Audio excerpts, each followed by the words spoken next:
আসসালামু আলাইকুম সবাইকে। আমি আনিসুর রহমান রয়েছি আপনাদের সাথে। তো আজকে আমি একটা গুরুত্বপূর্ণ বিষয়ে আলোচনা করতে যাচ্ছি বা আমি শেয়ার করতে যাচ্ছি। সেটা হচ্ছে আজকের টপিকটা হচ্ছে ইনকাম। আমরা যদি এটাকে ইনকাম বলি অবলিক সেটা হচ্ছে উপার্জন। কেমন? তো ইনকাম বা উপার্জন পৃথিবীতে বেঁচে থাকতে হলে সুস্থভাবে জীবন পরিচালনা করতে হলে ইনকাম করাটা খুবই জরুরি। কারণ আল্লাহ পাক বলেছেন সালাত আদায় করো, জমিনে ছড়িয়ে পড়ো এবং রুজির অন্বেষণ করো। সেই ক্ষেত্রে উপার্জনটা একটা ইবাদতের অংশ নিঃসন্দেহে বলা যেতে পারে। তো এই উপার্জনটা ইনকামটা রিজিকের অন্তর্ভুক্ত। কেমন? রিজিক যদি আমরা শব্দটা টানি, রিজিক, তো রিজিকের যে স্তরগুলো রয়েছে 4টা স্তর রয়েছে, আপনারা জানেন অনেকে। তার মধ্যে সর্বোচ্চ লেভেলের যে রিজিকের স্তরটা রয়েছে সেটা হচ্ছে সুস্বাস্থ্য, বা হতে পারে আপনার এটা হচ্ছে সুস্থতা আর কি, যেটাকে বলা হয়। কেমন? সুস্থতা। তো দ্বিতীয় স্তর রয়েছে, তৃতীয় স্তর রয়েছে, সর্বনিম্ন স্তর যেটা সেটা হচ্ছে আর্থিক সচ্ছলতা। তো আমরা যারা অনেকেই টাকাটাকে হচ্ছে রিজিক মনে করি বা সর্বোচ্চ স্তর মনে করি, বিষয়টা কিন্তু আসলে তা না। আর্থিক সচ্ছলতা বা এটাকে যদি আপনি টাকা বা বিভিন্ন দেশে যে মুদ্রাগুলো প্রচলিত রয়েছে সেটাতে যদি আপনি বলেন, সেটা হচ্ছে রিজিকের সর্বনিম্ন স্তর। অথচ এই সর্বনিম্ন স্তর এটাকে আমরা কিন্তু নিয়ে গেছি সর্বোচ্চ পর্যায়ে। আপনি ইমাজিন দ্যাট, আপনি ধরুন যে আপনি হচ্ছে অসুস্থ বা আপনি কোটি কোটি টাকার মালিক, শত কোটি টাকার মালিক, কিন্তু আপনার ওই শারীরিক সুস্থতা যে বিষয়টা সেটা, আপনি অসুস্থ। তো আপনি যদি অসুস্থ থাকেন তাহলে এই শত কোটি টাকা, হ্যাঁ, আপনি একের পর একেবারে এটা ডলারেও কনভার্ট করলে যেটা লেখা যাচ্ছে না, সেটা আপনি টাকা দিয়ে কি করবেন? আপনার অ্যাট ফার্স্ট যে কথাটা রয়েছে সেটা হচ্ছে সুস্থতা, মানসিক সুস্থতা, শারীরিক সুস্থতা, অর্থাৎ সুস্থতা বা সুস্বাস্থ্য, সেটা হচ্ছে সর্বোচ্চ এবং এটাই হচ্ছে রিজিকের সর্বোচ্চ স্তর। কিন্তু আমাদের মাইন্ডসেট বা আমাদের জেনারেশন যারা আছে তারা হচ্ছে টাকাটাকেই বা আর্থিক সচ্ছলতাটাকেই রিজিকের সর্বোচ্চ স্তর বানিয়ে ফেলছে, যা কোনোভাবেই কাম্য নয়।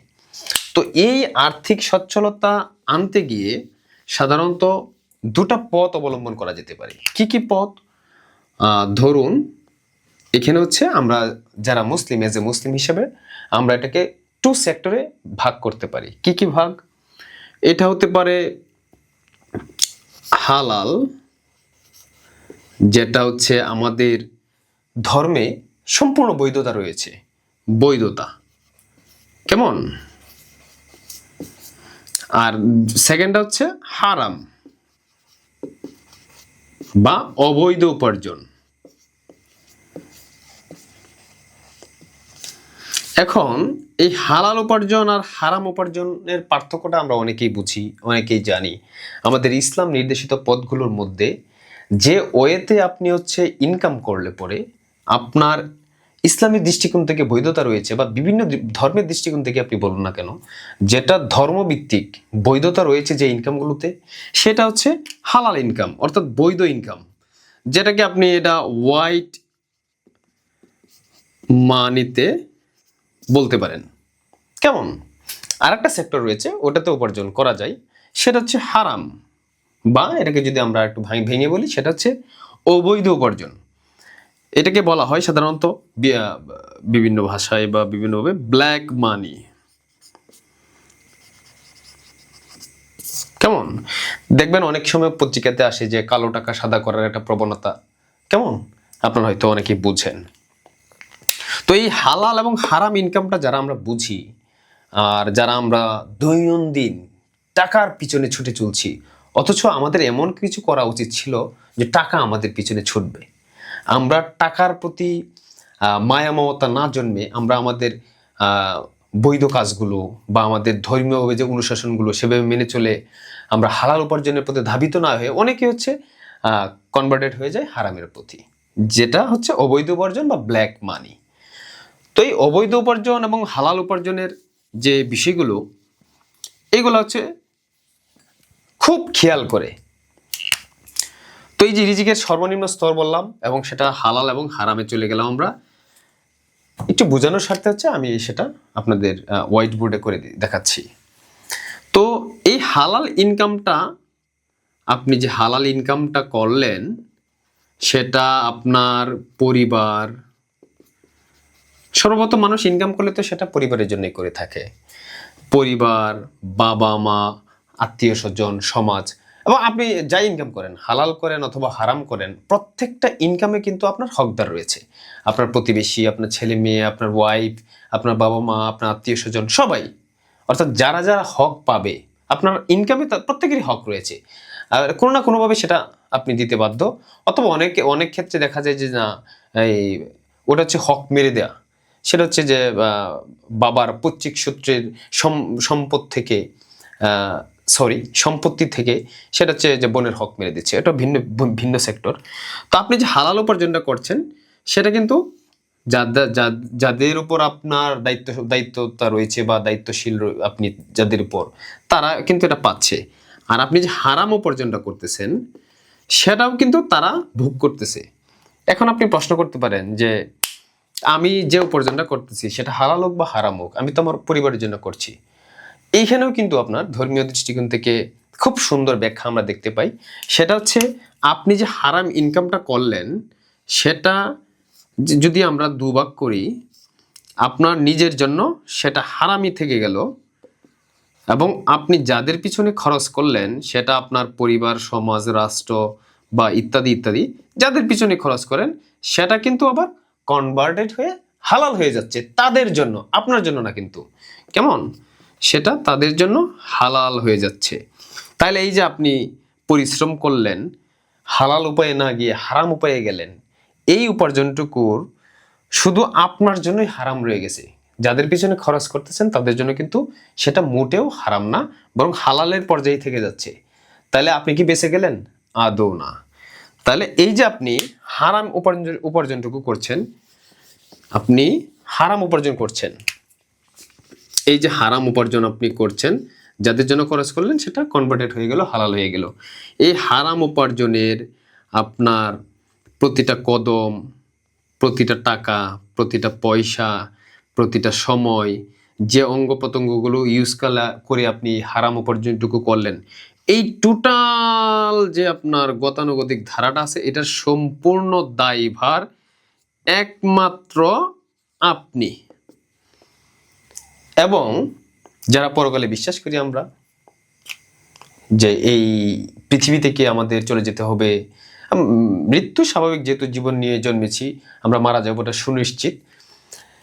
সূর্য উদিত হওয়ার মতো, যেমন সূর্য উদিত হচ্ছে আবার অস্ত যাচ্ছে, তার মানে এই না যে আমরা মারা গিয়ে আবার পুনর্জন্ম লাভ করব। এটা আমাদের ধর্মীয় ইসলাম মতে এটা সম্পূর্ণ এটা কোনো ভিত্তি নাই, ভিত্তিহীন কথা। তো এই যে আপনি হারাম উপার্জনটুকু করছেন যে রিজিকের সর্বনিম্ন স্তরের জন্য, এটার জন্য সম্পূর্ণ দায়ভার একমাত্র আপনাকেই নিতে হবে। তাহলে আপনি চিন্তা করুন যে রিজিকের সর্বনিম্ন স্তরের জন্য আপনি দিন রাত এক করে আপনার মেধা খাটিয়ে এই যে উপার্জনটুকু করতেছেন, এই যে পথটুকু আপনি পাড়ি দিচ্ছেন, দিন শেষে কি আপনি আল্লাহ পাকের কাছে শেষ বিচারের দিনে ফুললি অ্যারেস্টেড, কোনো ওয়ে নাই। এই উপার্জনটুকু কিন্তু একটা ইবাদতের শামিল। সেই ক্ষেত্রে আপনি সঠিক ওয়েতে না গিয়ে বরঞ্চ রং ওয়েতে গিয়ে যে আপনি ধরাটা খাচ্ছেন, পৃথিবীতেও জাগতিকভাবে ধরা খাচ্ছেন, পরকালের হিসাব তো এটা আল্লাহ মালুম, আল্লাহ পাক ভালো জানেন। তো সুতরাং এই উপার্জনের ক্ষেত্রে এত হই হুল্লোড় না করে, এত পেরেশানি না হয়ে, কষ্ট করে হলেও, মুচির কাজ করে হলেও, বা যে কোনো এতে যেগুলোর বৈধতা রয়েছে হালাল উপায়ে উপার্জন করার চেষ্টা করুন। আপনি মানসিকভাবে সুস্থ থাকুন, শারীরিকভাবে সুস্থ থাকুন, পরিবার পরিজন যাদের উপর আপনার হক রয়েছে তাদেরকেও আপনি শান্তিতে থাকবেন। কারণ হচ্ছে আপনার হালাল উপায়ে আপনি যত অল্প টাকা ইনকামই করেন না কেন, সেটার কিন্তু আপনার হচ্ছে গ্রোথ হয়, অর্থাৎ ইনক্রিজ। কারণ কারণ হচ্ছে হালাল উপায়ে উপার্জিত টাকা খুব সহজে খরচ হয় না। আপনি খরচ করতে আপনার খুব সহজে আপনি খরচ করতে পারবেন না। অর্থাৎ এই ইনক্রিজটাতে আমি বুঝিয়েছি এই হালাল টাকাটা হচ্ছে বরকতময়। যারা ইসলাম ধর্মাবলম্বী রয়েছেন তারা অবশ্যই বুঝেন, একটা জিনিসের উপর যখন বরকত হয় সেটা কিন্তু সহজেই শেষ হতে চায় না। আর যে হারাম উপায়ে যেটা হবে সেটা হবে হচ্ছে ডিসক্রিজ, অর্থাৎ আপনার নিম্নমুখী হবে। এই টাকাটা আপনার থাকবে না। আমি অনেককে দেখেছি আমার লাইফে, বেতন পায় হচ্ছে 20,000, কিন্তু একটা টি শার্ট কিনে 3,000 টাকা দিয়ে। আদৌ কি প্রয়োজন আছে 3,000 দিয়ে টি শার্ট কেনার? নাই। তখন হচ্ছে আপনার এই হারাম ইনকামটা হচ্ছে এইভাবেই, অর্থাৎ হাওয়ায় এসেছে হাওয়ায় ভেসে যাবে। আপনি যাদেরকে কষ্ট দিয়ে হারাম উপায়ে উপার্জন করতে গেলে আপনি কাউকে কষ্ট দিতে হবে, কারো হক নষ্ট করতে হবে, রাষ্ট্রীয় আইনের বাহিরে যে আপনাকে কাজ করতে হবে। এই যে আপনি যে অন্যের হক মেরে নিজে উপার্জনটুকু করলেন, সেজন্য কিন্তু আপনার এই টাকাটা কিন্তু কখনোই স্থায়িত্ব হবে না। তো আমরা হচ্ছি আশরাফুল মাখলুকাত, সৃষ্টির সেরা উম্মত। আমরা এই রিজিকের সর্বনিম্ন স্তরের জন্য এত পেরেশানি না হয়ে একটু ধৈর্য ধরে আল্লাহর উপর ভরসা করে হালাল উপার্জনের পথে ধাবিত হই ইনশাআল্লাহ। এবং আল্লাহ পাক আমাদেরকে সঠিক সহি বুঝ দান করুক। সকলের সুস্বাস্থ্য কামনা করছি। খোদা হাফেজ।